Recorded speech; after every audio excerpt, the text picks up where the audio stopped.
Quick reading for April the 11th to April the 12th. Capricorn.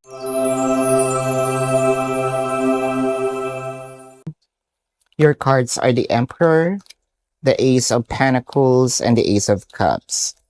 Medyo magulo itong relationship ninyo ng mga nakaraang araw, linggo, buwan. Wala mang mga movement si person lately. Ngayon, meron na siyang mga efforts. Pwedeng humingi rin ito ng mga tulong sa inyong mga friends, no? Kasi with the Emperor, hindi yan masyadong kikilos. Meron siyang ibang papakilusin. O whether kahit gumamit siya ng pera, gumamit siya ng mga connections, no? Ang goal dito is either magkabati kayo, put the connection into another level of commitment. Meron din ditong mga parang somewhat medyo ang OA, no, nitong efforts niya ngayon. Yes, naging madamot si person ng mga nakaraang araw, linggo, buwan, or probably last year.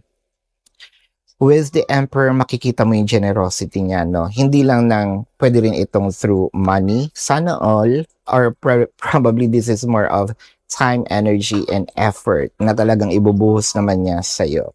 This is your quick reading for April the 11th to April the 12th. My name is Daphne, but spirit calls me back.